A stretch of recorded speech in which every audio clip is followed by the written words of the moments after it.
The Big Agnes Diamond Park sleeping bag is the most comfortable sleeping bag I've used in my 40+ years of camping. It is incredibly comfortable, very versatile, and packs small enough for all your camping adventures, whether you're on a motorcycle or not.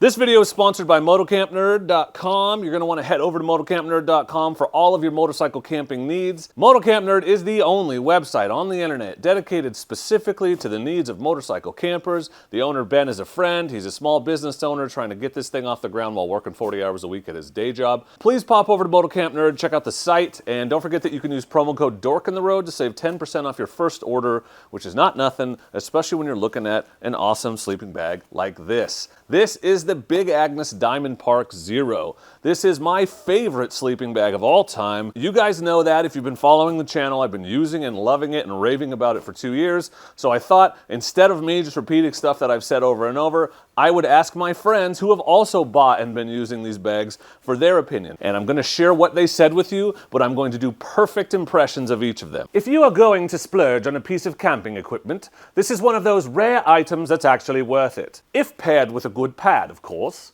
I have a warmer bag, but it's twice as bulky. In my cheaper, lightweight, more compact bags, I'm always cold. Thanks, Duck fan. Let's see what Tim had to say. I'm just crazy enough to moto camp year-round. My Diamond Park Zero degree affords me the luxury of being able to do it comfortably without having to pack a bunch of extra stuff. It's definitely one of my favorite pieces of gear, and I wouldn't hesitate to recommend it to anyone looking to extend their camping season. Thanks, Tim. That sounded just like you. It's like you were here in the room with me. Travis, Explore Adventure Moto, what do you think of your Diamond Park bag? It's like sleeping in a bag with a fluffy comforter. A sleeping bag that actually has room to move around and still keep you warm into the low 30s. I've got a 15-degree bag. Plus a whole bunch more inappropriate stuff that Ben had to cut out because Travis. Well, now that that's out of the way, let's talk about some features of this bag. The most obvious feature is the hybrid quilt-like setup. So the top of the bag here is a lot like a quilt because it can be zipped off on both sides. It lays over the top of you like a quilt, but you can also zip it up and it turns into a more traditional style sleeping bag, almost a mummy bag, but way roomier. On the bottom of the bag, we have the flex pad sleeve. Your sleeping pad actually inserts directly into this sleeve. It holds the pad on underneath you, and you cannot roll off of it in the night. These bags are cut very tall and very wide, as you can see, both to be more comfortable for larger human beings like myself, but also to give you the room to move around inside. That is the point of this setup, is that it is the most comfortable bed-like setup you can use in the backcountry. It has 600 fill water repellent down tech, so it's a down bag, which means it compacts down very small, but also gives you a lot of insulation, very nice. It's got double zippers, which allow for entry from either side, a large pillow barn, and what they call a free-range hood, which means it's still usable as a hood like a mummy bag, but isn't like right up around your head. You've got room to move around inside. It's got a no-draft collar, a no-draft wedge, and a no-draft zipper. If you've ever used a cheap sleeping bag on a cold night and rolled over and got too close to your zipper and just felt cold air coming in, that is the worst. This bag has a collar, some sort of draft protection feature anywhere air could possibly get in, and they all work. I can tell you that much. It makes a big difference. It has compartmentalized baffled construction that keeps your down from moving around. So your down is not going to shift from one end of the bag to the other. It's not going to shift from one side to the other, no matter how you pack it, sleep in it, or use it, or hang it up. It's not all going to end up at the bottom of your bag because it's all compartmentalized and can't move that far. It has a cord lock cinch on the hood to ensure maximum insulation to keep heat from escaping. It's got an internal mesh storage pocket for your phone or whatever, interior fabric loops for a sleeping bag liner, and exterior loops for hanging and storage. One thing to know about this bag though, probably the most significant departure from a sleeping bag, is the bottom has no insulation whatsoever. It is just this very thin sheet-like material. So you are required to use a sleeping pad with this, otherwise you have no insulation underneath you. There's a pro and a con. It's a con because you have to pick up a sleeping pad to use this, but it's a pro because when you lay on the insulation of a sleeping bag, it's useless anyway. So this just eliminates a useless part of your sleeping bag, giving you more insulation over the top instead, and I think it's very comfortable. Speaking of comfortable, let's talk about the pros. What do I like about this bag? Well, I just said it 14 times.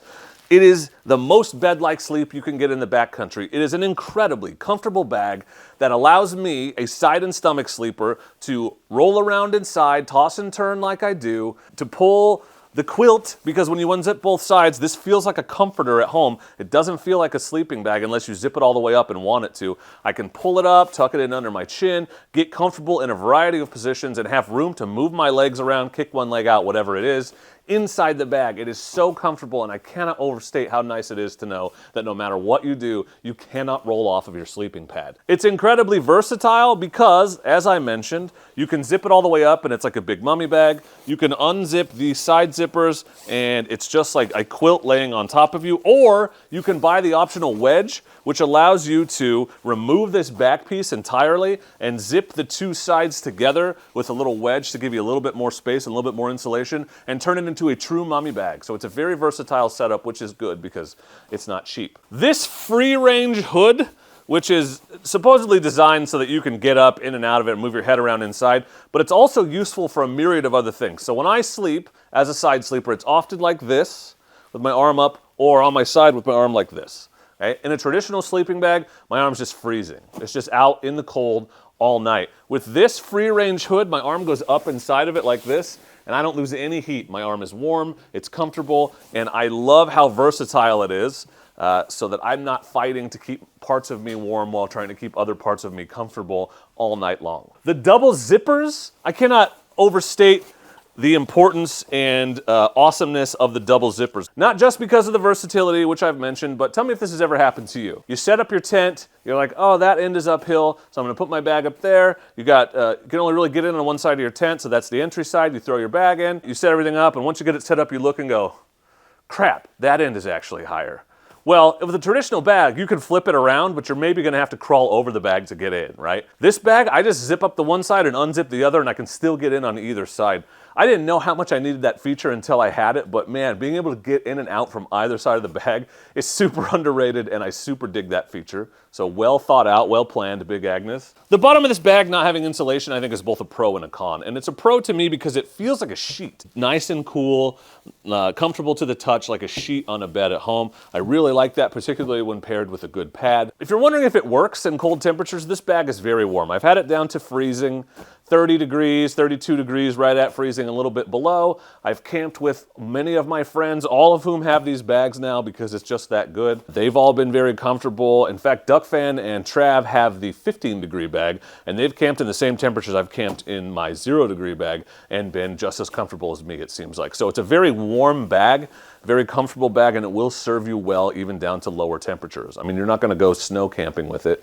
You could. I love that it has the warmth of a mummy bag. You know, those mummy bags are very warm, but you have to be a freaking contortionist to use them, right? Arms at your sides, forget about moving, lay on your back, go to sleep, get up, hope somebody's there to let you out of your coffin. This is as warm as that setup, but I can move around inside and be comfortable, which I love. And it's just, and this is maybe not quantifiable, it's just cozy as hell. It feels like what I imagine crawling back into the womb must feel like.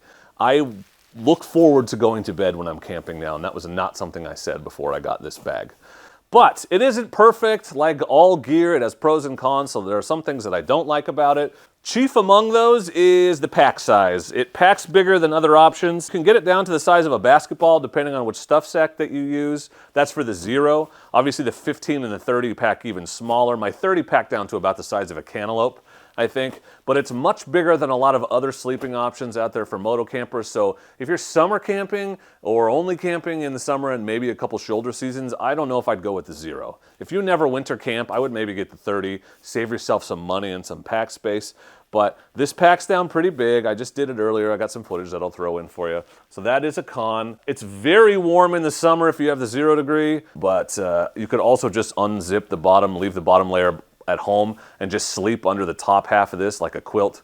If you wanted to, that would keep you a little bit cooler, but it's pretty hot for the summer months. Unlike a mummy bag, this has a lot of internal volume, so it takes a lot longer to heat up once you get inside. You may want to take advantage of some of those camping hacks like boiling water and putting it in an Nalgene and throwing it back in your bag. It can take 15-20 minutes, maybe not that long, but close to it, to get warm once you get inside your bag on a cold night. So just know that going in. You're gonna lay there for a little bit and be like, am I gonna be warm? I'm cold. But it just takes more time for your body heat to fill the internal volume of this bag.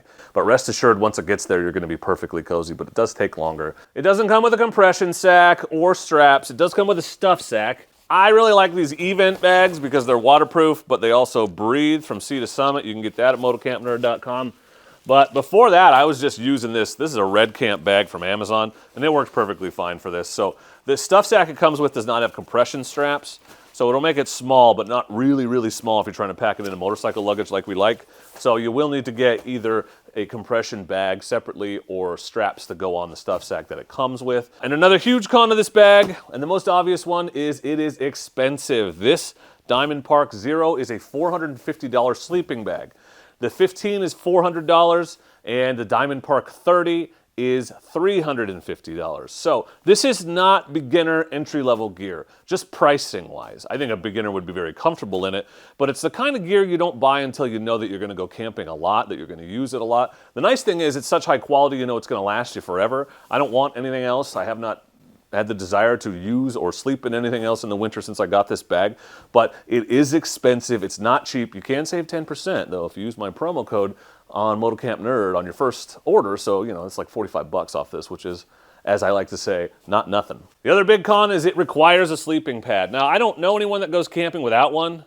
At least a foam pad underneath you. You do need a sleeping pad to use this if you're going to sleep in it, because there's no insulation underneath. Now, I have used it without one in like a yurt where I had a mattress underneath me. You can still sleep in it like a regular sleeping bag, somewhere where you don't need a ton of insulation underneath you because you're laying on a mattress or something else. But like throwing it directly on the ground, I probably would not want to do that in this bag.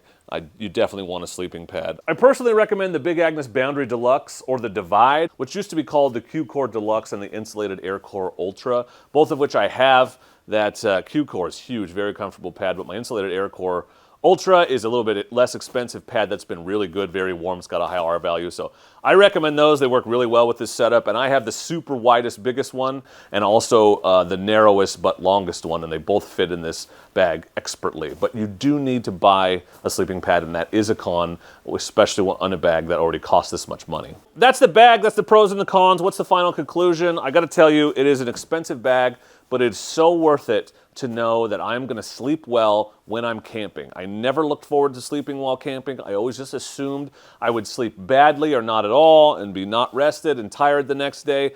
And that is not the case with this setup. I look forward to going to bed. I enjoy going to bed. There are times when I sit around the campfire looking at my watch going, could I go to bed now? Would it be too early? Would it be too early? Because I want to crawl into this bag, particularly when it's cold out. I want to get warm and snuggly inside, and it's a great bag for that. I spent so many years fighting getting constricted because I toss and turn a lot in sleeping bags, rolling off of sleeping pads, have sleeping bags shift underneath me and disappear in the middle of the night, finding drafts and crappier sleeping bags, and I have no complaints about this bag other than the fact that it's expensive and takes up a lot of pack space. But you don't have to take my word for it, to quote LeVar Burton from Reading Rainbow, because I think the biggest endorsement of this bag is how many of my friends have seen me use it and gone out and bought one of their own.